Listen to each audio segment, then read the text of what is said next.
కార్తీక పురాణము 21వ అధ్యాయం. ప్రేక్షకులకు నమస్కారాలు. వశిష్ఠ మహర్షి జనక మహారాజుతో ఈ విధంగా చెప్తూ అగస్త్య మహర్షితో ఈ విధంగా చెప్తున్నారన్నటువంటి విషయానికి గత అధ్యాయంలో మనకేం చెప్పారంటే, కాంబోజ రాజులైనటువంటి సామంత రాజులందరి కూడా అయోధ్య నగరం పైన అటాక్ చేశారు, అంటే ఆక్రమణ చేశారు, అంటే దానిపైన పడ్డారు. దేనిపైన పడ్డారు?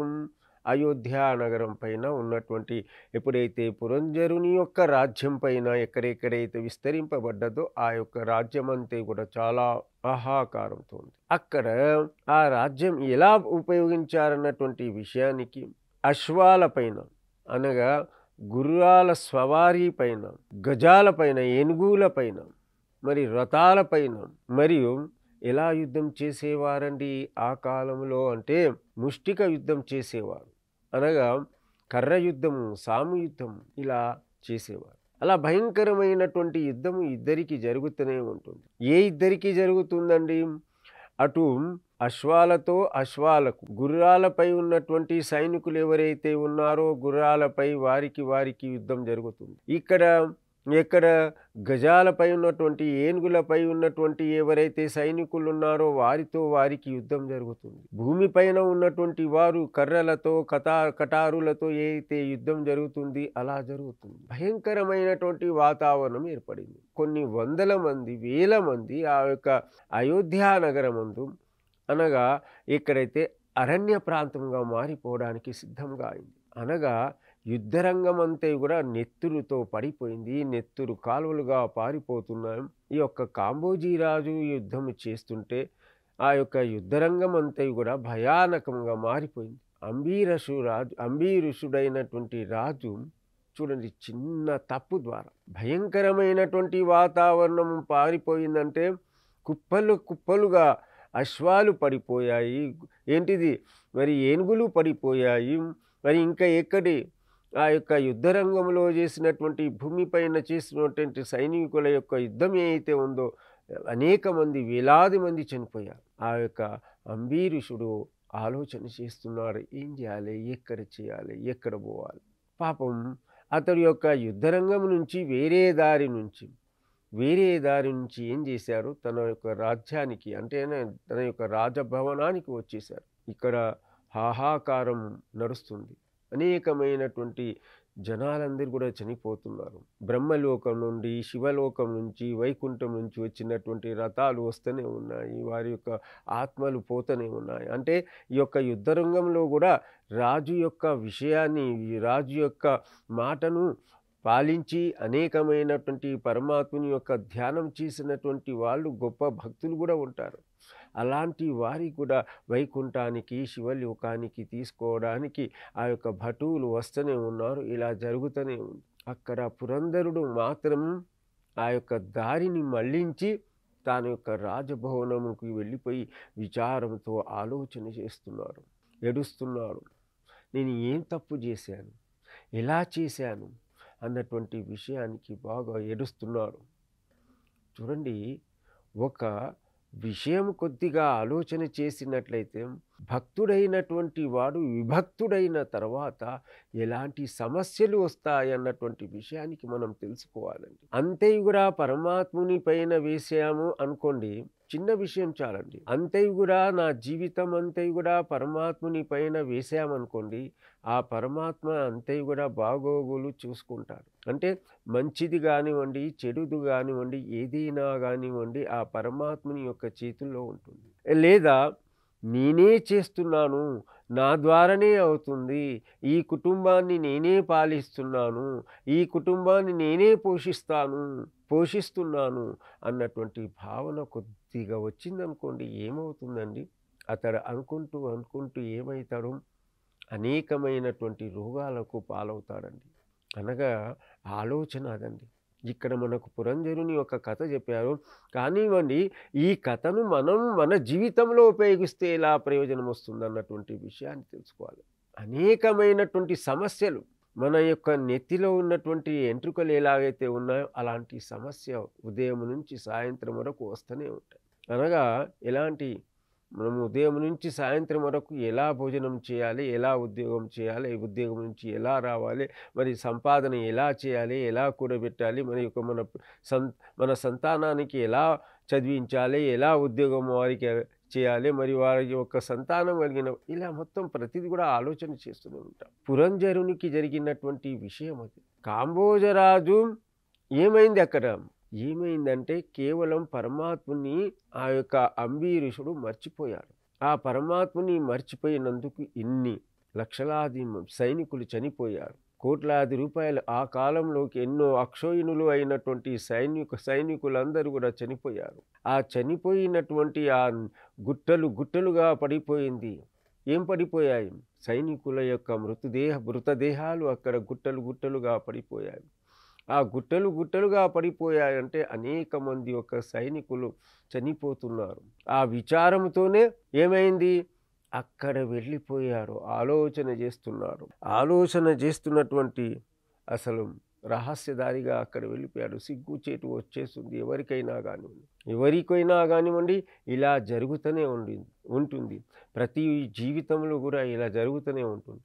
అంటే దీని యొక్క రహస్యం ఏంటిదంటే మన జీవితంలో కూడా అలాంటి తప్పులు జరుగుతుంటాయి. ఇలాంటి తప్పులు జరగకుండా కేవలం పరమాత్ముని యొక్క కీర్తించినట్టు, అంటే పరమాత్ముని కీర్తించడం అంటే ఒక చిన్న ఉదాహరణ అండి. ఉదయం నుంచి సాయంత్రం వరకు మనం ఎన్నో పనులు చేస్తూ ఉంటాం. మనం చేస్తుంటాం. ఈ 24 గంటల్లో కనీసం ఒక గంట ఆ పరమాత్మునికి ఇచ్చినట్లయితే మన జీవితం ధన్యమైపోతుంది. మన జీవితం పరమాత్ముని యొక్క చేతుల్లో ఉంటుంది. చాలు, ఇంతే చాలు. హే పరమాత్మ, నా జీవితం అంతే కూడా నీ చేతుల్లో పెడుతున్నాను. నీవు ఎలా తలుచుకుంటే అలా చెయ్యి అన్నటువంటి విషయాన్ని చెప్తే చాలు. ఎలా తలుచుకుంటే అలా చేస్తే చాలు అన్నటువంటి విషయాన్ని తలుచుకుంటే ఎంత గొప్పదైనటువంటి భావన కలిగి ఉంటుంది. అనగా ఈ యొక్క 21వ అధ్యాయంలో భయంకరమైనటువంటి యుద్ధం జరుగుతుంది అన్నటువంటి విషయానికి యుద్ధ వర్ణన మాత్రమే ఉంది. ఆ యుద్ధ వర్ణన జరిగినప్పుడు ఆ యొక్క అంబరీషుడు ఎక్కడి నుంచి ఎలా పారిపోతున్నాడు అన్నటువంటి విషయానికి ఈ యొక్క 21వ అధ్యాయంలో ఇదే చెప్పారు. చిన్నవి అయినటువంటి అధ్యాయాలు. పురంజరుడు ఎలా ఈ యొక్క యుద్ధం చేశాడు, ఆ యుద్ధంలో ఎంతమంది చనిపోయారు, ఆ యుద్ధంలో ఎలా ఉంది అన్నటువంటి విషయానికి మాత్రం ఈ యొక్క పురంజరుని యొక్క యుద్ధ సంగ్రామం గురించి మాత్రం చిన్న అధ్యాయాలు. ఈ యొక్క చిన్న అధ్యాయం అయితే ఉందో ఇది కేవలం యుద్ధానికి సంబంధించిందే. అనగా ఈ యొక్క మనకి ఏం చెప్తుందంటే ఈ యొక్క అధ్యాయం ఎన్నో సమస్యలు, ఎన్నో మనకు మన సంసారంలో, మన యొక్క బ్రతుకులో ఈ విధంగా వస్తూనే ఉంటుంది. వచ్చినటువంటి దానికి కేవలం హరినామ సంకీర్తన అనగా పరమాత్ముని యొక్క అందుకే ఎవరు అంతయు నీవే హరి పుండరీకాక్ష అన్నటువంటి ఎవరు చెప్పారు? అన్నమయ్య వారు చెప్పారు. అంతయు నీవే హరి పుండరీకాక్ష అనగా ఈ సృష్టి అంతయు కూడా నీవే ఓ శ్రీకృష్ణ పరమాత్మ పుండరీక్ష అన్నటువంటి విషయానికి అన్నమాచార్యుల వారు అనేకమైనటువంటి విషయాలు మనకు చెప్పారు. అన్నమాచార్యుల వారు చెప్పినటువంటి కీర్తనలో ఏదైతే రహస్యం దాగి ఉందో ప్రతిదీ కూడా అనగా ఆ యొక్క పరమాత్ముడు బ్రహ్మం ఒక్కటే, పరబ్రహ్మం ఒక్కటే అన్నటువంటి పదాలను ఉపయోగించారు. పరమాత్ముడైనటువంటి వాడు ఒకడే, హరి పరమాత్ముడైనటువంటి ఒక్కడు. కావున దానికి మనం ఆ పరమాత్ముని యొక్క భక్తిని మనం వదిలేసి మనం ఉండినట్లయితే ఆ యొక్క పురంజరుని యొక్క ఎలాగైతే ఏ గతి పట్టిందో అలా పడుతుంది అన్నటువంటి విషయానికి ఈ కథ ద్వారా మనం తెలుసుకోవచ్చు. అనగా ఈ కథ ద్వారా మనకు తెలుసుకోవలసినటువంటి ఒకే ఒక విషయం ఏంటి అంటే పరమాత్మునికి హరినామ సంకీర్తనను వదిలేసి మనం ఒకనాడు కూడా ఉండవద్దు.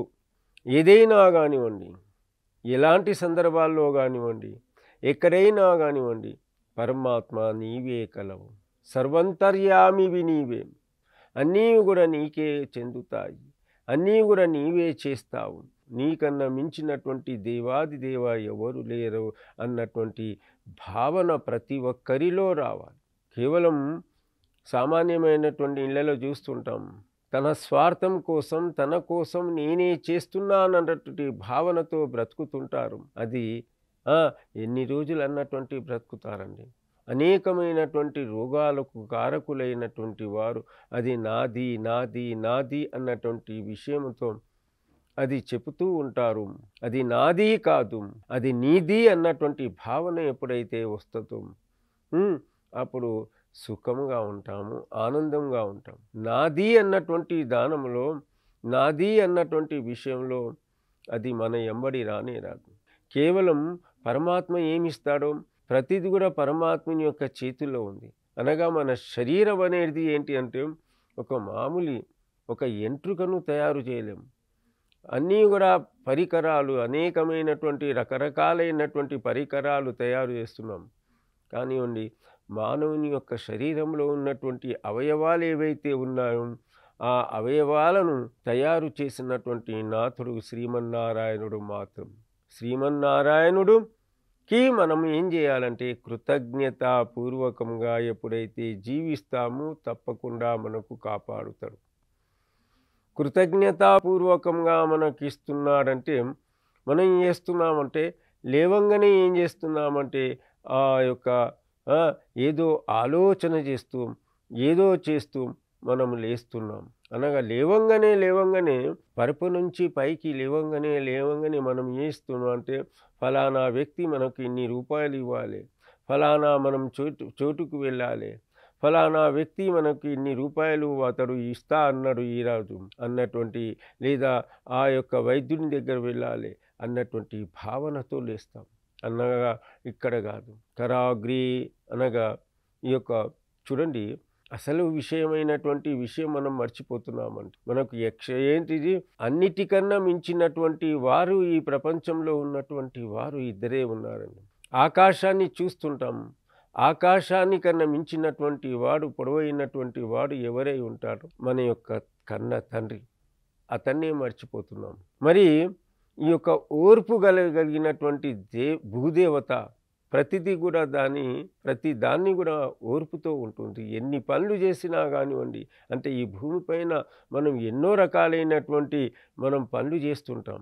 ఆ యొక్క ఓర్పు, ఆ యొక్క సహనశీలత ఉన్నటువంటి దేవత ఈ భూదేవి అయితే ఆ భూదేవి కన్నా మించినటువంటి వారెవరైతే ఉన్నారో మన యొక్క కన్న తల్లి. అనగా ఆ యొక్క భూదేవి ఏం చేస్తుంది, తాను ప్రతిది కూడా ఈ యొక్క భూదేవి ఇస్తుంది. కానివ్వండి, కన్న తల్లి యొక్క గర్భము నుంచి మనం బయటికి వచ్చిన తర్వాత అన్ని విషయాలు కూడా మర్చిపోతున్నాం. అనగా దీని యొక్క తాత్పర్యం ఏంటి అంటే తన యొక్క తల్లిదండ్రులకే మర్చిపోతున్నాడు ఈ యొక్క లోకంలో. అప్పుడు ఎలాంటి వాతావరణంలో జీవిస్తున్నారో ఒక్కసారి ఆలోచన చేయండి. ఇక్కడ పురంజరుడు ఏం చేశాడంటే అదే పని చేశాడు. ఏం చేశాడు, ముందుగాల గత జన్మలో కాదు ఈ జన్మలోనే అతడు ఏం చేశాడు, డబ్బులు బావుగా సంపాదించాడు, గొప్ప పేరు సంపాదించాడు. కానివ్వండి, అహంకారం ద్వారా ఆ యొక్క బుద్ధి క్షీణించింది. భయంకరమైనటువంటి యుద్ధాలు జరిగాయి. చూడండి, భయంకరమైనటువంటి యుద్ధాలు జరిగాయి అంటే ఎవరు, కాంబోజీ రాజుతో మరి ఎవరు అంబీ ఋషినితో ఆ యొక్క భయంకరమైనటువంటి యుద్ధం జరిగింది. మరి ఏం చేశాడు పురంజరుడు, ఏం చేశాడు, అతడు వేరే మార్గము నుంచి అంటే వేరే దారి నుంచి ముఖాన్ని దాచిపెట్టుకుంటూ ఏదైతే మార్గం ద్వారా రాజభవనానికి వెళ్ళిపోయి తన యొక్క ముఖాన్ని దాచుకున్నాడు, ఏడుస్తున్నాడు. అనగా భగవంతుని నమ్మినటువంటి వాడు ఏనాటికి కూడా చెడిపోడు. పెద్దవారిని ఆరాధించినటువంటి వాడు, గౌరవించినటువంటి వాడు ఏనాటికి కూడా చెడిపోడు, ఏనాటికి కూడా అతడు బాగుగానే ఉంటాడు. అనగా దీని యొక్క అర్థం ఏంటి అంటే పెద్దవారిని గౌరవించాలి, సద్బ్రాహ్మణులను గౌరవించాలి, బ్రాహ్మణ దేవతలను గౌరవించాలి, మన యొక్క దేవతలను, మన యొక్క దేవాలయాలు ఏవైతే ఉన్నాయో దాన్ని కాపాడుకోవాలి, దాన్ని రక్షించుకోవాలి. అన్నీ చేసినప్పుడే అతడు గొప్పవాడైతాడు. కానివ్వండి, సద్బ్రాహ్మణులకు ఏం చేస్తున్నామంటే బ్రాహ్మణ దేవతలకు కూడా మనం మర్చిపోతున్నాం. ప్రతి కార్యక్రమాల్లో వచ్చినప్పుడు ప్రతిది కూడా అతను మన యొక్క జాతకాలు చూసినప్పుడు ఈ విధమైనటువంటి పూజలు చేయండి, ఈ విధమైనటువంటి పూజలు చేసిన తర్వాత దానికి తగినటువంటి ఫలితాలు వస్తాయన్నటువంటి మనకు దారి చూపించినటువంటి వారు సద్బ్రాహ్మణులైనటువంటి వారికి గౌరవ స్థానం ఇవ్వాలి. ఆ గౌరవ మర్యాదలు ఇవ్వలేదు కాబట్టి ఈ పురంజరుని యొక్క రాజ్యమంతే కూడా ఏమైపోయింది, అతలాకుతలమైపోయి ఎక్కడంటే అక్కడ శవాలుగా పడిపోయారు సైనికులందరూ కూడా. యుద్ధరంగం అంతే కూడా కొన్ని లక్షల సైనికుల ద్వారా గుట్టలు గుట్టలుగా పడిపోయాయి. అనగా దీని యొక్క రహస్యం ఏంటిదంటే ఒకటే ఒక రహస్యం, మనము బ్రాహ్మణులకు ఇచ్చినటువంటి సత్కారాలు ఏవైతే ఉన్నాయో, బ్రాహ్మణులకు ఇచ్చినటువంటి అయితే దక్షిణ అయితే ఉంటుందో, వారికి ఇచ్చినటువంటి ఏవైతే సాంప్రదాయపరమైనటువంటి ఏవైతే అష్టపరమైనటువంటి ఏవైతే వారికి ఇవ్వలేసినటువంటి ఏవైతే మనం ఇస్తుంటామో దక్షిణ కానివ్వండి, ఏదైనా కానివ్వండి, దాన ధర్మాలు కానివ్వండి, ఏదైతే చూస్తుంటామో అది తప్పకుండా అలాగనే చేయాలి. ఇంకా 2 ఎంతులు చేయాలి. వారి ద్వారా సద్బ్రాహ్మణుల ద్వారా మనం ఎప్పుడైతే గొప్పవారు అన్నటువంటి విషయానికి నాకు సరిపోతుంది అన్నటువంటి విషయం ద్వారా ఎప్పుడైతే వారు ఆశీర్వచనాలు ఇస్తారో అది మనకు పనికి వస్తుంది. అలాంటి ఆశీర్వచనాలు తీసుకోవాలన్నటువంటి విషయాన్ని ఇక్కడ తెలుసుకోవాలి. అనగా ఈ యొక్క పురంజరుని యొక్క విషయం భక్తులకు ఇలా నేర్పుతుంది అన్నటువంటి విషయాన్ని, అనేకమైనటువంటి సమస్యలు వస్తూనే ఉంటాయి. ఆ సమస్యలన్నీ కూడా పక్కకు పెట్టేసి కేవలం ఓం నమో నారాయణ, ఓం శ్రీమన్నారాయణ, ఓం నమో భగవతే వాసుదేవాయ నమః, శ్రీరామ జయ రామ జయ జయ రామ అన్నటువంటి మహామంత్రాలు ఏవైతే ఉంటాయో అది చెప్తూనే ఉండాలి. దాన్ని మనం భగవంతుని యొక్క తన యొక్క జీవితాన్ని ఎప్పుడైతే అంకితం చేస్తాడో, తన యొక్క ఎప్పుడైతే తన యొక్క కుటుంబాన్ని ఎప్పుడైతే అంకితం చేస్తాడో అప్పుడు సుభిక్షంగా ఆనందంగా ఉంటారు. అనగా దీని యొక్క అర్థం ఏంటిదంటే, ఎలాగైతే పురంజరునికి పడినటువంటి అరిష్టాలు ఏవైతే ఉన్నాయో, అనగా వారికి పడినటువంటి ఏవైతే కష్టాలు ఏవైతే ఉన్నాయో అది పడకుండా ఉండాలంటే ఒకటే పని చేయాలి. భగవంతుని యొక్క వ్రతాలు ఏవైతే ఉన్నాయో, భగవంతుని యొక్క కృతజ్ఞతాపూర్వకంగా మనం చేస్తున్నటువంటి పూజలు కానివ్వండి, పునస్కారాలు కానివ్వండి, అది తప్పకుండా చెయ్యాలి అన్నటువంటి విషయం మనకు ఇక్కడ తెలుపుతుంది ఈ యొక్క అధ్యాయంలో. ఈ అధ్యాయంలో అందుకే ఏమంటున్నారంటే, ఈ అధ్యాయము విన్నటువంటి వారికి, ఈ అధ్యాయములో పాల్గొన్నటువంటి వారికి, అనగా ఈ యొక్క అధ్యాయం విన్నటువంటి వారికి చాలా గొప్ప సంపదలు కలుగుతాయి, అష్టైశ్వర్యాలు కలుగుతాయి. ఇలా అంటే పరమాత్మునికి పూజించి కీర్తించినటువంటి వాడు ఏ కులము కానీ, ఏ మతము కానివ్వండి, ఎలాంటి భేదప్రాయాలు లేవు.